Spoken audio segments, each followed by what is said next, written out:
analysis of everything that's been kind of taking place in the Caribbean, in Venezuela in the past couple of months. We also have events like this throughout the semester, throughout the year, to educate people on the ideas of Marxism, on the history, on the theory. So today we'll be talking about Venezuela, what's going on there, also the significance of the events that are taking place, and what the communist position should be in the face of this growing imperialist aggression. So Joel is going to introduce the discussion for about 40 minutes, promise. And then we're gonna open up the floor for people to come in, ask questions, contribute to the discussion, and at the end Joel will sum everything up. So that's what tonight's gonna look like. Joel, are you ready? Yeah. Okay. Okay, so yeah, as Nadia mentioned, we are witnessing a huge escalation of aggression against not just Venezuela, but against many Latin American countries. But I'd say Venezuela is the country that is in the crosshairs for reasons that I will explain.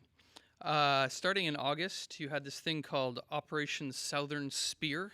They always have these stupid names for these things. They were bombing boats.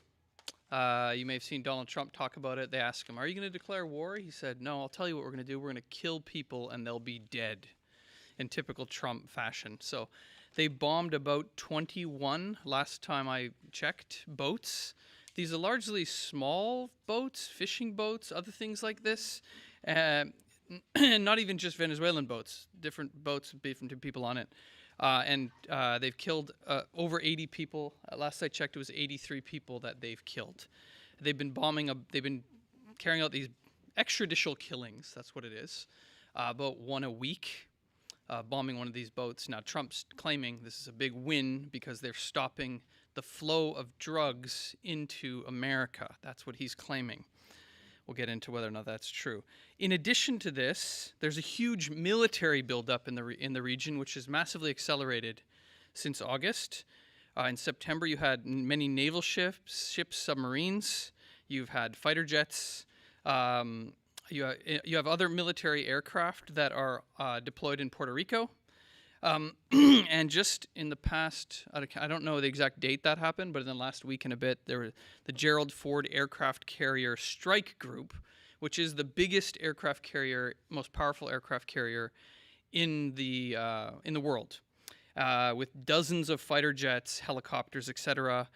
The total number of jets just in this one aircraft carrier group is more than what the entire country of Venezuela has as air defense. So this represents 20% of the Navy of America that is deployed near Venezuela now. So yeah, obviously this is a trend. What the hell is going on? This is a massive escalation. There's all sorts of connected to this. There's all sorts of provocative actions taking place. For example, just a little while ago, they flew bombers off the coast of Venezuela. They also left their transponders on so they could track them, which is a clear threat. The USS Gravely, which is a guided missile destroyer, is in Trinidad and Tobago, conducting joint military operations with the military there. That's a U.S. ally, which is just 11 kilometers off the coast of Venezuela. So there's all sorts of things to this. The U.S. already has 5 military and naval bases in the region and 15,000 troops in the region, which allows for a rapid mobilization of forces. Just recently, Trump told all their troops stationed in the Caribbean that their holidays were being restricted. They weren't going to get Thanksgiving and things like this, which, why would you do that, right? That's, again, a clear provocation. It's sending a message. You're not going on holiday because we're going to need you for something. Just a few days ago, it was on the weekend, the Federal Aviation Administration, which is like kind of a regulatory body in America, told airlines not to fly over Venezuela. 6 airlines canceled flights. So these are all the things that you would do if you were going to go to war or you were going to bomb somewhere. So all these things together paint a picture of an massive escalation in the military aggression against Venezuela. So again, why is this happening? Trump claims that drugs are flowing into America. They're flowing into America. Fentanyl, obviously this is a crisis that is really affecting a lot of communities in Canada and America, in the US. And there's been a ramp up of the number of deaths caused by this. And Trump used this in the election, and he's then used it in the negotiations. He used it against Canada, if you remember, when he started making all this noise about Canada's ripping us off, and they're sending all the fentanyl over the border. He's using the same argument against Venezuela right now. It's about drugs, right? And these are drug boats that we're bombing, which that's why, it gives a certain legitimacy to their actions. We're trying to stop the flow of drugs, and Donald Trump has come out triumphantly claiming some wins here. We've stopped the flow of drugs into America. We're winning, he's trying to claim that to the population. So this is the official excuse. Connected to this, they've designated this cartel called Cartel de los Soles, which is the cartel of the sun, which he claims is this big drug cartel in Venezuela with Maduro as the head of the cartel. Maduro is the president of Venezuela. And so basically, you paint this picture. What this means is that they've designated this cartel a foreign terrorist organization. So what that means is they can carry out attacks in Venezuela against the U.S. or the Venezuelan government, against people connected to the Venezuelan government and the military, because it is a terrorist organization and a drug cartel, and they're trying to protect America. You can see them trying to give themselves a certain legitimacy, right? They put a $50 million bounty on Maduro's head, which is, by the way, almost twice as much as the bounty they put on Osama bin Laden's head, just to give you an idea of how serious this is. But yeah, I believe this is actually a bunch of nonsense. The drugs is complete nonsense. And it's really, Trump is using it once again as sort of a fig leaf to mask the actual real motivations behind his actions. Even the U.S. Drug Enforcement Administration found that only 8% of the country's cocaine come by boat through the Caribbean, which is where they're bombing the ships. So it's a very small amount. And it's also not transported by these small speedboats that they're bombing. So these boats are not drug boats. This is made up. It's coming in shipping containers and on airplanes. Also, Venezuela doesn't really produce cocaine. The cocaine is produced in Colombia, Peru, Ecuador, and Bolivia, and is actually coming from the other side into the U.S. Fentanyl, there doesn't seem to be any evidence of this. Fentanyl comes into the U.S. via Mexico, and it comes from China mostly. So this it's a trumped up, for lack of a better word, it's a fig leaf to kind of give them a certain legitimacy to carry out these attacks, right, without declaring war on another nation. So then if the drugs are not the reason, then what is the real reason behind this massive escalation, these extrajudicial killings, these bombings of these boats, and this huge mobilization of the U.S. Navy and Air Force and military in the region? If you guys remember, when Trump came to power, he was threatening a series of Latin American nations. A lot of this was connected with his threats to deport all the illegals, all the illegal aliens and stuff like that he was claiming. All the criminals. He claimed Maduro had opened up the Venezuelan prisons and sent all their criminals into America, and that was undermining American society. He was claiming that. He claimed that about a whole bunch of South American countries. He put all sorts of threats on, and he actually started to put sanctions on certain leaders of countries, including the president of Colombia and some other countries, and even on Maduro, and it actually started to produce results, because America is the most powerful country in the world, and you don't really want to piss them off. So the leaders of these countries started to back off and started to accept some of Donald Trump's conditions. For example, With Venezuela in particular, he made some agreements with Maduro. Venezuela accepted a bunch of these flights that they had just crammed people on, Venezuelans on, and sent them back to Venezuela. They accepted them back. First, they were not accepting them, then they accepted them. They released some of they also, Venezuela released some U.S. citizens that had been in custody, and they started talks with America about a possible deal on the Venezuela's oil and minerals. So it seemed like Trump's threats were producing some results, right? So it didn't seem like you don't need to go to war for that, right? Because it seems like Maduro's ready to play ball. Seems like he was open to this, et cetera, et cetera. So what is behind the change? Because they had these threats. Maduro kind of moved in Trump's direction. It seems like they were doing some sort of negotiations. And now, just since August, it's all blown up again in this massive escalation. Donald Trump admitted that designating this Cartel de las Soles as a terrorist organization gave them the right to carry out bombings inside Venezuela. He said, yeah, we could. Maybe we'll do it, maybe we won't, and maybe we will, in typical Trump fashion. But what's behind the change now? So I think there's a number of things. I think I'll start with inside America. There's a number of things. So internally, Trump has become a lot weaker. If you remember when he was first elected, he was like triumphant. He had won a crushing victory against Kamala Harris and the Democratic Party. He had increased his vote amongst pretty much every layer of the population, actually including Latinos. We'll get into that in a minute. He was riding high. He could kind of do whatever he wanted, and no one was going to challenge him. And he didn't really have to listen to anyone who was trying to make demands of him, even people inside his party that were trying to get him to do different things. He kind of just did whatever he wanted.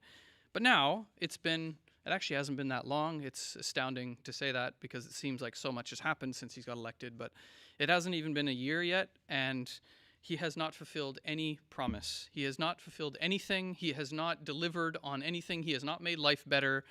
And he's embroiled in scandals. There's splits in the Trump camp. There's the Epstein saga scandal and all that. And he hasn't solved any problems inside America or abroad. He's claimed he's going to bring peace and all this stuff, and everybody knows it's complete bullshit.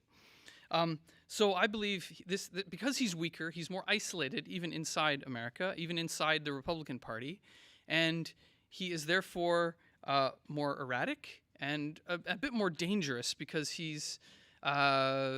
bend more to some extreme factions. And there is a faction in the Republican Party that's made up of what is known as gusanos. They're right-wing Cubans, mostly, and some right-wing Venezuelans and people like this that are ideologically obsessed with crushing Cuba and anything related to it, and they see Venezuela and the Maduro government as part of that. And they want to crush it. They see this as the evil communism, evil socialism, even though, as I will explain, I don't believe Venezuela is not socialist, and Maduro is actually, we do not support Maduro. Maduro is not a socialist president or anything like that. In many ways, he's doing the opposite of what a socialist would do. We'll explain that a bit later. But there is this wing, nonetheless, inside the Republican Party. In Florida, there's three Republican representatives known as the Three Crazy Cubans. And normally you just kind of ignore them. They're saying stuff and you don't really have to. But now as Trump's become weaker, he's actually needed them a bit more. And he's bent to them.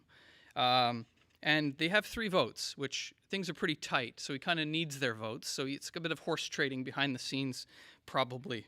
And they can extract some concessions. And they want this. They want to go to war and they want to kill Maduro. They want to overthrow the government.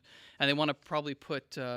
what's her name? The lady who won the Nobel Prize, Machado. They want to put her in power, and they want to.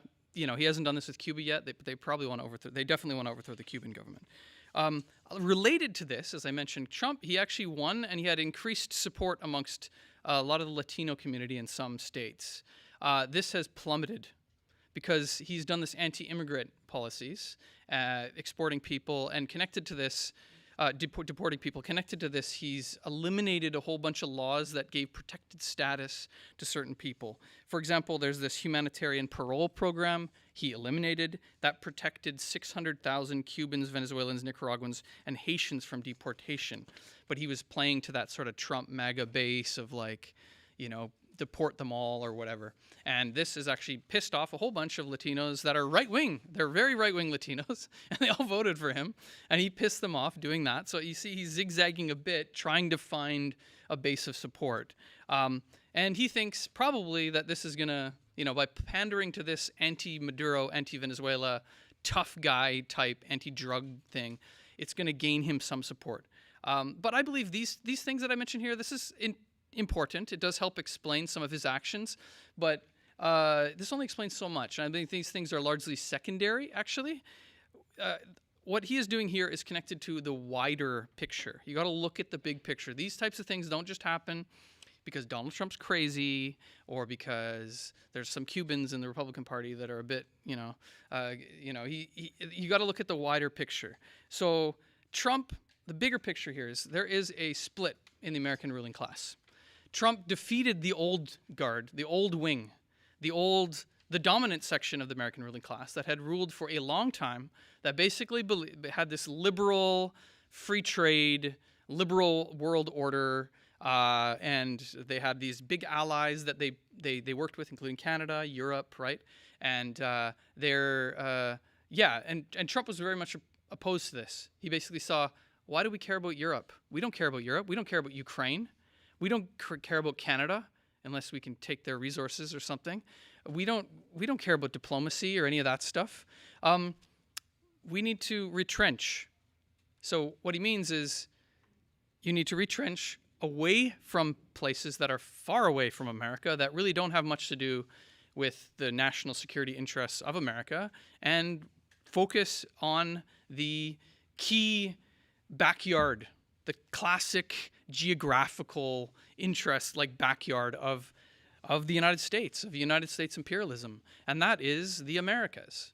And this is the so-called known as like Fortress America.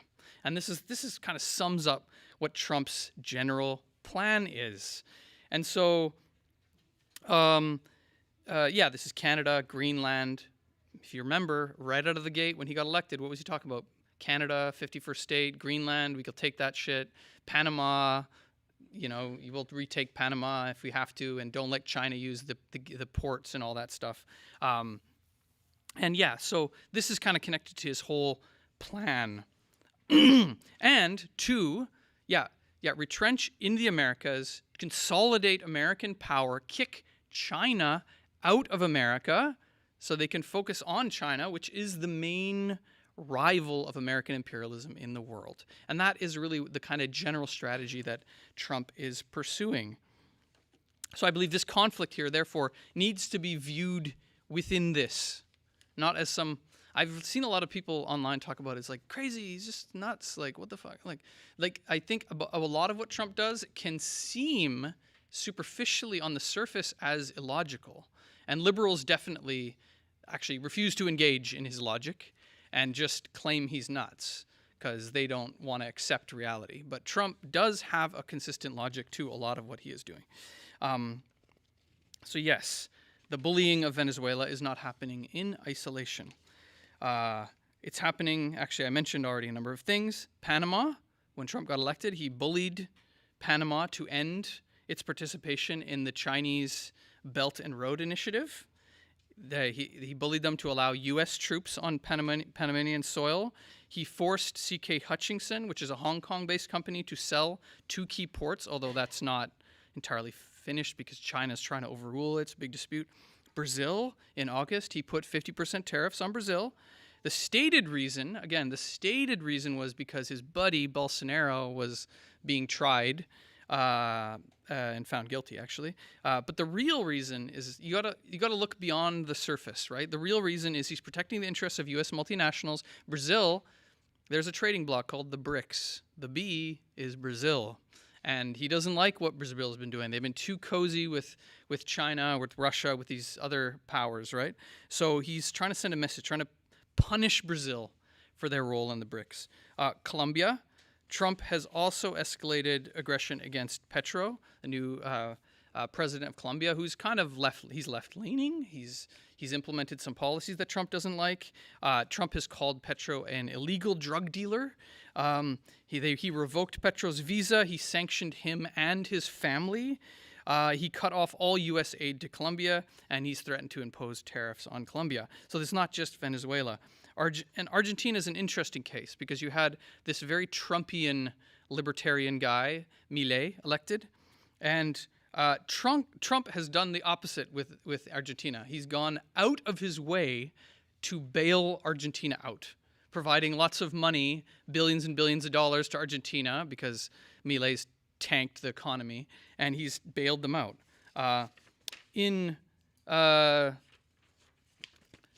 When asked why they did this, the U.S. Treasury Secretary Scott Bessent stated that the U.S. is, quote, committed to get China out of Argentina. So that's right from the horse's mouth. This is why they're doing all of this stuff. Although I believe this is not that simple. So Argentina has committed to break relations with China, to cut ties with them. They canceled a contract that they had for an astronomical station that China was building. Although this isn't that simple because Argentina exports a lot to China, and they have really deep trade relations with China. Actually, every South American country does. So it's untangling that is, as much as Trump wants, is not going to be that easy. A lot of people have called this the Don Roe Doctrine. If you know anything about U.S. history, this is a play on the Monroe Doctrine of 1823, which was summed up in the phrase America for the Americans. And this was largely at the time used to kick Europe out of the Americas, the European powers out of the Americas, Britain, Spain, etc. This doctrine was then supplemented in the 20th century by the Roosevelt Corollary, which Roosevelt summed this up as he said it's speak softly but carry a big stick.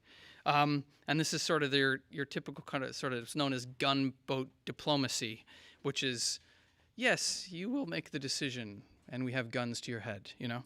And if we don't like your decision, we'll overthrow your government. And the U.S. did this for decades and decades. They were doing this all over Latin America, overthrowing governments left, right, and center. The most well-known is the overthrowing of Allende in Chile, and they put this brutal dictator Pinochet in power. So yes, Trump's current policy seems like a carbon copy of this old policy from 100 years ago, and the Monroe Doctrine and all this. So why? I guess the big question is why all this is happening. So following World War II, the U.S. became the dominant imperialist power. And then you had the Cold War, which was a conflict between the U.S. imperialism and the Soviet Union, which was a different economic model, right?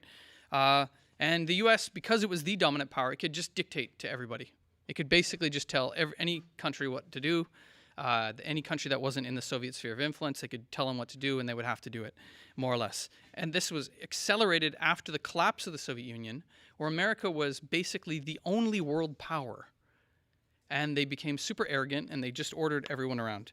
But things change. And the big factor that has changed here is China. So China, in the 90s, started really opening up to the market. It was a controlled opening, though. The Chinese Communist Party, from the top, controlled the process so they did not get swamped out by American imperialism. They did not get fully dominated by American imperialism. And they nurtured the creation of a Chinese bourgeoisie. Now you have hundreds and hundreds of billionaires in China, and China is a massive trading empire. And it is actually the biggest trading partner to Africa, South America. It is the second biggest trading partner after the U.S. to Latin America as a whole and the Caribbean. So basically what's been happening is they've been eating America's lunch right in their backyard. For example, trade between China and Latin America has grown from 12 billion, just 12 billion in 2000, to over 500 billion last year.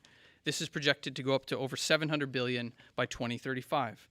China is a major source of foreign direct investment, $141 billion in loans to Latin America and Caribbean countries between 2005 2021.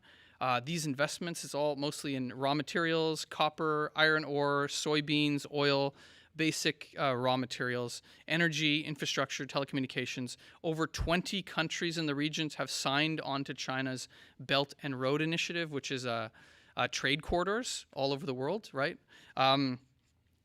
At the end of 2024, and this has been accelerating actually. So at the end of 2024, China opened up a megaport in Peru, which cut down the travel time for Chinese ships to get to Latin America. Colombia has built the first subway line in Bogota, and they used a Chinese company to do it.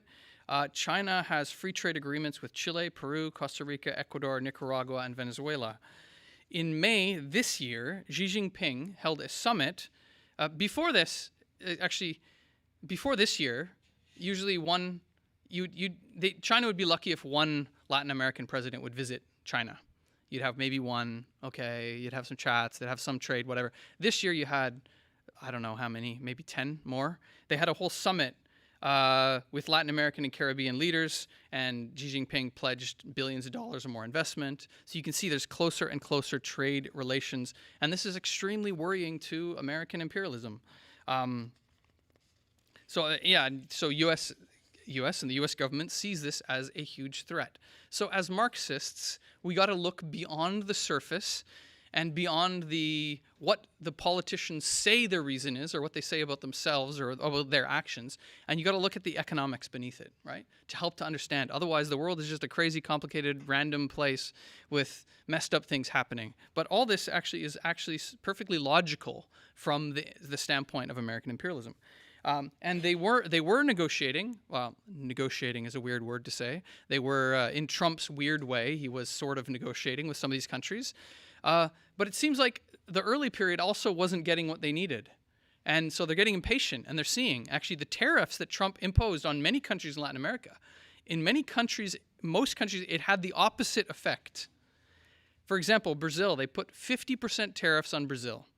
What happened? Brazil exports large amounts of things like beef and soybeans and stuff to America. What happened? China stepped in and said, oh, that's okay, we'll buy it from you. And so China started buying it. This has happened with a number of countries. So normally Donald Trump's like, hey, you're not supposed to do that. We're supposed to threaten you.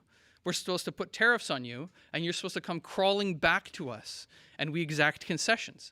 The difference with today's world is that you have China. And so a lot of these countries have found Lula in Brazil. Lula's, to be honest, he's a bit of a coward, I think. But he's found backbone because he can rely on China. And he can shift trade to China. He doesn't have to rely on the United States. So a lot of countries have been doing this. So yeah, this is an increasingly urgent thing that the U.S. need to essentially reconquer their backyard, what they consider to be their backyard in Latin America. And kick China out, which is their main trading rival around the world. But this is easier said than done, as I already mentioned with the tariffs. So with some countries, they have a lot of weight. For example, Mexico. 80% of Mexican exports go to America. So the U.S. has a bit of an easier time bullying Mexico because they can just turn the tap off and they can just completely destroy the Mexican economy. Mexico has come out committed to putting tariffs on China. Shane Baum, the president of Mexico, actually came out recently saying, hey, we'll use our Navy to track down these drug boats. Don't worry about it. It's okay. Basically, the Mexican Navy will do America's dirty work. That's what she said. But this is not the same in all countries. It's different in different South American countries, especially in South America where they're very heavily dependent on exports to China. And I will add, because of the tarnished legacy of America, of the United States in Latin America, Yankees, they're hated. Like, U.S. imperialism is widely hated. So it's politically harder for them to just bully a country and get away with it. It's harder for a government in South America to be seen to be bullied and get away with it to their own population. Decades of military coups, regime change, horrible death squads, falling living standards, all these things that everybody knows that the U.S. backed up that they did. So there's very deep anti-US sentiment, and logically so, actually. So yeah, will they be able to reconquer their backyard? That is the question we are discussing. Where am I here? I'm missing something. Sorry. So yes, yeah, whether or not they'll be able to get away with this. So they currently have 15,000 troops in the area. I'm not in Donald Trump's head, so that's very difficult to know what his actual motivations are. As we've seen many times, he likes this sort of art of the deal thing, play a ridiculous hand, like make an over-the-top threat, and then the other side capitulates and gives you something less than what you're demanding, but more than what you would get if you just negotiated normally. So he could be trying to do that. Donald Trump is very weak, and he's looking for wins. He's looking for claim. He needs to claim a victory. But I will say that rationality doesn't always triumph in these situations, and sometimes events have a logic of their own. And so he is a bit beholden to this extreme wing of the Republican Party that wants him to go to war, wants to oust Maduro.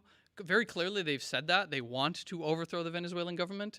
The question is whether or not they'll be able to get away with it. So the model for this was in the 1970s, where they sent in 27,000 troops and they overthrew Noriega. Whether or not they'll be able to get away with that today is another matter. One, polls show in America that over 70% of the American population are opposed to military action against Venezuela, definitely opposed to an invasion. The American population is generally after the prolonged wars in Afghanistan and Iraq that everyone recognizes were absolute failures. The American population is war-weary, does not want more wars, and the American population does not find that Donald Trump has actually justified this. So that would cause massive political problems for Donald Trump at home, who is already weak, and there's divisions within the Trump camp on many, many questions on Israel-Palestine, on Epstein, on whatever, you name it, right?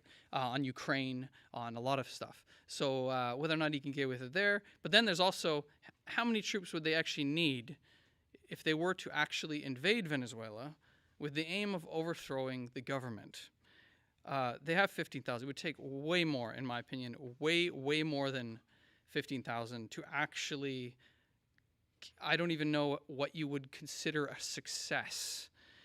Because even if you overthrew the government, it probably would plunge the country into civil war because people would not support any government that was imposed on them. And there would be people that would be loyal to the Venezuelan government that would be fighting. There would be even people that weren't necessarily loyal to the Venezuelan government that would still fight what would be seen as a foreign occupation or whatever. And based on what Trump has said and done so far over the years, it seems like his MO is more of the quick strikes rather than the prolonged wars, which he claimed one of his promises when he got elected was he was going to do away with what he called forever wars because there's such a war weariness in the American population. So maybe they carry out assassination attempts. They definitely be trying to appeal to wings of the Venezuelan military to step in, but that doesn't seem to be producing any effect. Maybe they're going to carry out bombings. I don't know. But this all has a logic of its own, and I think whether or not any of this will work is another matter. So I think for communists, we need to explain clearly what this is.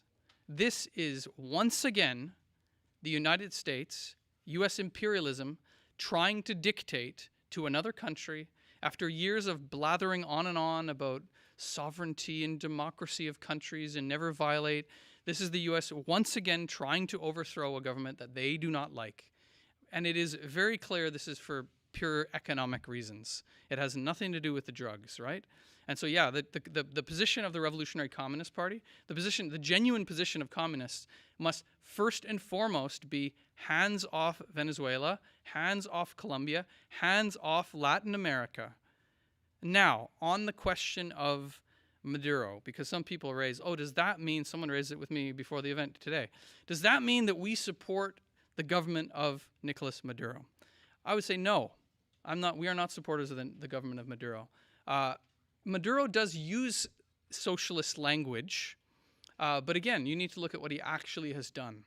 So I remember the government of Hugo Chavez, which was the leader of the Bolivarian Revolution that brought the current regime to power in Venezuela. Hugo Chavez would come out and he would not only talk about socialism, but he would expropriate capitalists. He would appeal to workers to occupy and run their plants. He would appeal to the working class. He was constantly attacking U.S. imperialism. He wasn't doing deals with them. Maduro, in many ways, is doing the exact opposite of what Chavez has been doing. He's been doing deals with imperialist countries. He's been selling land back to landlords after it had been taken from them by Chavez and distributed to the peasants. He's been prioritizing paying the foreign debt over social programs. So no, we're not fans of the Maduro government. I believe this is irrelevant. This is irrelevant. We're not talking about that. The job of dealing with Maduro and the Venezuelan government is the task of the Venezuelan working class. It is not the task of the U.S., of U.S. imperialism, no less. It is not the task of U.S. imperialism to deal with that. And besides, they don't want to overthrow the Venezuelan government to impose democracy or help workers or something in Venezuela. It has nothing to do with that. Even if they were claiming that, which they aren't, as we've seen in country after country after country around the world where America has intervened, it has not led to these things. It has not led to anything good. Look at Iraq, look at Afghanistan, for example. Look at Libya, which has descended into a fractured mess where slavery has been restored in some areas. So yes, we are opposed to this. We say hands off Venezuela. We say Yankees, go home, get out of Latin America. And yeah, we need to oppose, we are communists in Canada. We are communists in many ways.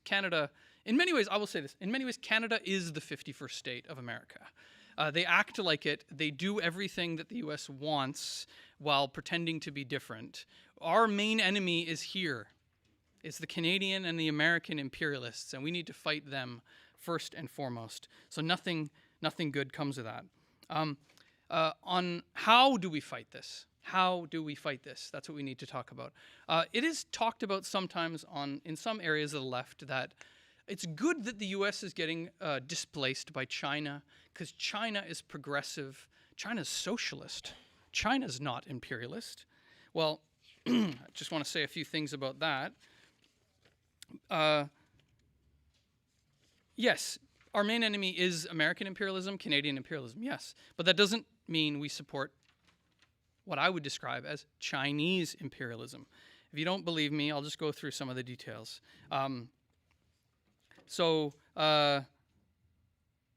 This is, if you read Lenin's Imperialism, it's a book we have copies? Yeah, we have copies here. You should get a copy of it.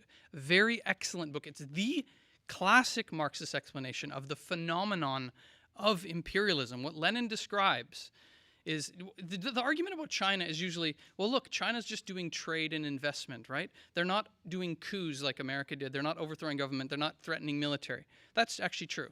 That is true. So does that mean that China's not imperialist? Well, if you read Lenin's Imperialism, actually it's not really talking about the military side of things. It's talking about the economic process. And if you look at it, what is China doing? China is investing. Chinese companies are investing in sources of energy, raw materials, markets, and fields of investment. And Chinese capitalism also, are they doing this for the benefit of poor people in Latin America? Well, I believe Chinese capitalism, this is capitalist relations. They're hiring workers to mine stuff for them and exploiting those workers so they can get the resources back to China. This is classic imperialism. Chinese capitalism is not a friend of workers or poor in the region, and they have actually allied with repressive reactionary regimes to protect their investments.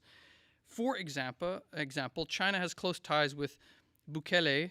I don't know if that's how you pronounce it, probably, maybe, no? Okay, cool, I'm good. In El Salvador, which is a dictatorship. As I mentioned, China is heavily invested in Peru, which the current Peruvian government is an illegitimate government that overthrew Pedro Castillo, and in order to consolidate itself, carried out brutal repression against the movement, killing over 50 people. This is governments that China is allied with. Also, they have close ties with Ecuador, which is a right-wing repressive government of Daniel Noboa. A month ago, China gave $20 million to this government, and the reason they gave the money to them, was to give the money. You could say, oh, that's very benevolent of China, right? But they gave it to areas that were negatively affected by a national strike that had been organized by an indigenous peasant organization that had disrupted economic relations. So China basically was like, here's some money and buy them off, or basically stop them from disrupting our economic activity. So basically, I believe this is China playing kind of an open strike-breaking role. But this is classic imperialism. Sure, it's not at the level of US imperialism, which has invaded militarily, but at some point, China may be forced to go down that road, probably would be forced to go down that road to protect its interests. But as it is now, actually, they don't need to, because America is so hated. Countries are coming, and actually China is out-competing America largely in terms of trade, so they don't need to intervene militarily. They can just offer preferential trade agreements, loans, investment, etc. And countries, even countries that say they're allied with America, the economic gravity of the situation forces them to trade with China. So I believe, how do we fight U.S. imperialism? That's the question. How do we fight U.S. imperialism? I don't think by siding with Chinese imperialism it does any good for anything. Actually, it doesn't help us, because what does that actually teach us to do? Just cheerlead cheerlead Chinese companies, cheerlead the Chinese government? No, we believe in the power of the working class, right? So yeah, this is ultimately related to the position of genuine communists against the escalation of bullying against Venezuela, Colombia, and other Latin American countries. We need to fight America. The Americas, and Latin America, South America in particular, is very rich, but the people are poor in a lot of these countries. So we say that the working class should be in control of the resources, should be in control of all the wealth of society. And yeah, you don't fight imperialism by siding with another imperialism. You fight imperialism by the real way to ultimately eject imperialism from South America is for the working class to come to power. And that's why we are internationalists. We are part of an international. We have, as a part of the Revolutionary Communist International, we have sections in almost every single country in Latin America, in South America, and we're fighting the same fight against U.S. imperialism, and against not just U.S. imperialism, but also against local capitalist powers in those countries that work hand in hand with either American imperialism or with Chinese imperialism. So yeah, we fight for the workers to come to power in Canada, in America, and all over the Americas, and to build a united socialist federation of the Americas where all the wealth can be put to use to solve all the major pressing problems that we have today. So yes, this situation is very concerning. Obviously, we are completely opposed to this imperialist aggression against Latin America. We need to keep our eye on it, and we have to act. We should denounce if there is some form of actual open military conflict. We have to be alert, right? Because this will cause it's going to be a fucking scandal, and we have to be prepared to mobilize against that and call out our government, which has actually said almost nothing about it. They don't want to upset America. They obviously know that this is against international law and it's a bunch of made-up stuff, but they don't want to upset America because Canadian imperialism also wants to do a trade deal with Donald Trump and with American imperialism. So, and they're not going to do anything about this. So yes, this just shows how cynical politics is under capitalism, where the dollars come first over human life. So yes, we need to fight against imperialism. We need to fight for socialism. It's connected to the fight for socialism, for the workers to come to power, so we can do away with this madness of this system, and we can fight for a society where everyone can get ahead, where everyone can have what they need to survive. And yeah, we don't have imperialist governments intervening, overthrowing governments, assassinating. We don't really know what's going to happen here, but it's clear that there's a certain direction to this. I will leave it at that.